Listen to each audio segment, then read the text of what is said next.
Hey guys, and welcome back to Baseline Full Court Press, the podcast where women's basketball gets the spotlight, the smoke, and the respect. I'm your host, Patience, and today we'll be breaking down the drafted rookie class by pure efficiency and some undrafted rookies. I'll be spotlighting 9 players and splitting them into 3 tiers. Tier 1, who already looks pro. Tier 2 covers brilliance in flashes. And Tier 3, whose stats are still chasing the hype. And for this breakdown, I didn't just look at points per game. I also looked at field goal percentage, true shooting percentage, assist to turnover ratio, and player efficiency rating. All right, guys, let's go ahead and jump right into it. Tier 1, who is already looking pro. The first player that comes to mind is Olivia Miles. Her assist to turnover ratio is 2.63. So that means for every turnover that she gets about 2.63 assists, which means she is an excellent decision maker, and that is what makes her look like she's already pro. She's averaging 15.2 points, 31.5 minutes per game, 4.3 rebounds, and 5.8 assists. She plays very comfortably in the WNBA. She knows her role. She knows that she is there for her basketball IQ as well as her on-court sight. And the second player that comes to mind for Tier 1 is going to be Kiki Rice. If you have not been watching her, she got drafted to the Toronto Tempo. She is very controlled, very poised when it comes to the basketball game, whether that's shooting a three, whether that's coming downhill. She just looks like she belongs. And not to mention, her true shooting percentage is at a 69.4. And that is incredible for any drafted rookie. Kiki Rice is already averaging about 23 and a half minutes with about 10 and a half points. And let's not forget, she's also already shooting 41% from the three-point line. Rice has not changed up her game. She's just changed up the pace. She's playing exactly how she was playing at UCLA, except times 10. And the last but not the least player that comes to mind for Tier 1 is going to be none other than Gabriela Jaquez. Coming straight off a UCLA championship, her true shooting percentage is at 65.9, and that's really good for the amount of time that she's playing, seeing as she is playing almost half of the game. Since her first day in the W, she has seemed comfortable. She is comfortable being a role player. She took over at UCLA, where they just won the championship, and she didn't have to take over. She knew what role she had to be in, and that is exactly what she's doing for the Chicago Sky. The best way I can describe her without being disrespectful, Gabriella, if you're watching this, please, I'm not being disrespectful, but she plays like a gnat. And if you know anything about gnats, they do not leave you alone. And I'm telling you, if you guys just sit down and watch a game, Gabriela Jaquez is everywhere. Wherever they need her to be, she is there. She is slashing, she's playing defense, she's getting the rebounds. She is their hustle player.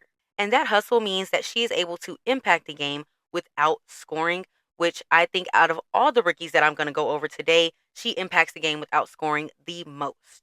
And now that brings me to Tier 2, flashes of brilliance. And at the top of Tier 2, the player that comes to mind is going to be Azzi Fudd. If you can see on the screen, Azzi Fudd has a phenomenal true shooting percentage coming in at 63.9%. Her assist to turnover ratio is not bad, it's 1, but her efficiency rating at a 13.7 is not the best. While Azzi does have a great shooting percentage, her minutes do not match the stats.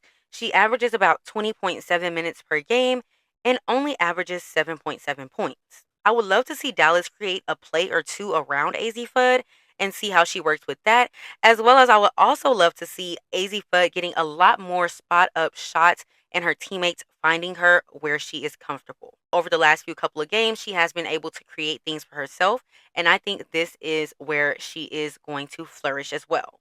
And the next player under Tier 2 is going to be Madina Okot. She was drafted to the Atlanta Dream. And she's showing up and showing people that she is not a force to be reckoned with. As you can see here, she is a very efficient player with an efficiency rating of 22.6. She has the highest efficiency rating of any of the drafted rookies. Great footwork, but I would just need to see her have more minutes. In her average of 11.7 minutes of playing, she's averaging 7.3 points, 6.7 rebounds, and zero point 0.3 assists. 6.7 rebounds in the span of 11 minutes. I cannot wait to see what she'll do once she gets more minutes and more confidence. And the last player in tier 2 is Lauren Betts, who was drafted to the Washington Mystics. I would love to see a lot more out of Lauren Betts, but she does have a true shooting percentage right now of 49.5, which is not bad for her right now, but her efficiency rating is a problem. Betts definitely has a defensive impact, but not really so much on the offensive side. And you can very much tell that Lauren Betts is still adjusting to the league. She's averaging 14.8 minutes per game and about 6 points per game and only 3 rebounds per game. But like I said, she just needs to adjust and she just needs that confidence barrier to be broken. And lastly, we have tier 3, whose stats are still chasing the hype. Starting off strong, Flau'jae Johnson, who was drafted to the Seattle Storm. As you can see, Flau'jae's field goal percentage is at 25%, which is not good, but she also does have a true shooting percentage of about 45. The only thing that concerns me with Flau'jae is the efficiency and the consistency. Now, the talent is there, of course, and the confidence is there, but her consistency has not caught up to the pro level as of yet. Keep in mind, I want the best for Flau'jae, and I know she will be phenomenal in the years to come, but this WNBA career is not starting off the best for her. She's averaging about 30 minutes per game, but only averaging about 10.5 points per game. Yes, that can look like a very good stat. For that amount of playing time, she does need to be more efficient because her efficiency is down to 12.3. And for the last player in tier 3, we're going to go ahead and give that to Cassandra Proper. She was drafted to the Washington Mystics. And if you can see here, her main downfall is her true shooting percentage. It is at a .362 and her efficiency is at a 0.5, which means that majority of the time when the ball is in her hands, she does not make a play that advances the team per se. She's averaging 24 minutes per game, but only 2.5 points. Prosper is very agile, but I just don't know if she has the ability for it to translate into the W.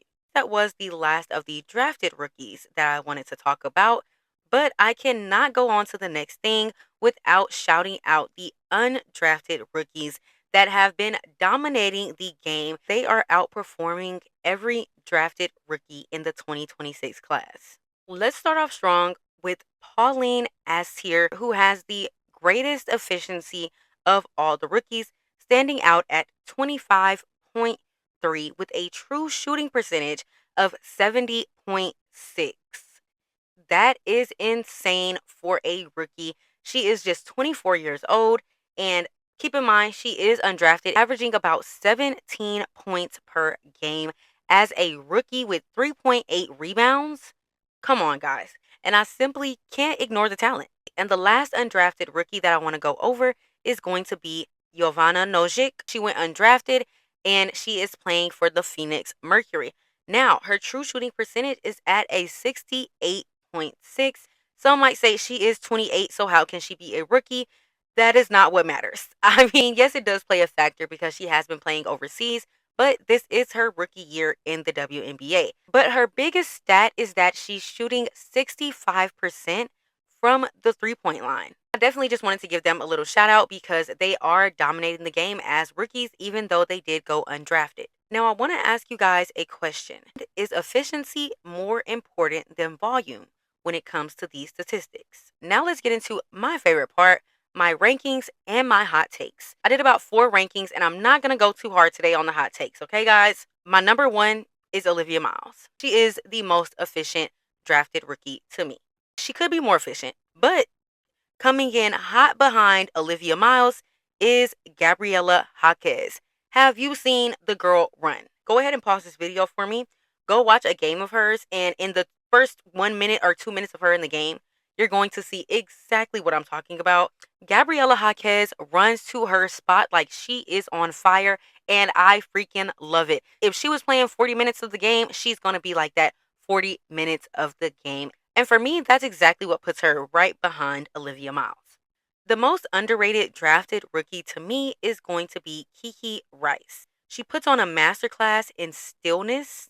She puts on a masterclass in a little bit of finesse. When she's playing, I'm just like, oh, She's so cool, so calm, collected, and then boom. It's like, yeah, I'm Kiki Rice. I hope you ain't forget. That's literally what she plays like. Now, who are the rookies with the highest ceilings? My take is going to be Madina Okot and Azzi Fudd.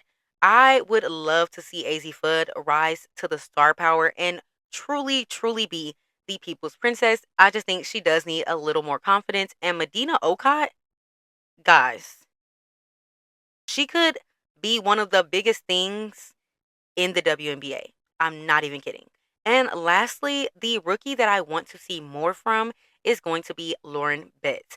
I love seeing 6'7" Lauren Betts out on the court, but I would definitely love to see her be more efficient on the offensive end and on the glass. Like, girl, get them rebounds. You're 6'7" for a reason, Lauren Betts. And I kid you not, that's exactly what the people want to see. You are exactly what the people want to see. So now I want you guys to go ahead and comment who I put too high in the tiers and who I put too low in the tiers. And give me your takes. Who are your top 8 that you would put into those 3 tiers? Thank you guys so much for tuning in to Baseline Full Court Press. It really means a lot. Thank you guys. If you can like, comment, subscribe, follow, all of the things, go follow us on TikTok, on Instagram at Baseline FCP. It would be much appreciated, guys. And also, update. I'm going to post this on my Instagram as well, but I have changed my upload schedule. I changed my upload schedule to every other week. Okay, guys? Not on any specific day because I was stressing myself out and I want to enjoy the content that I'm putting out. And on top of like my other job and all this other stuff that I have going on, I just want to be able to actually enjoy my craft. So that's what's going to help me enjoy my craft. And hopefully, you guys stick with me through this. And thank you guys once again. Bye.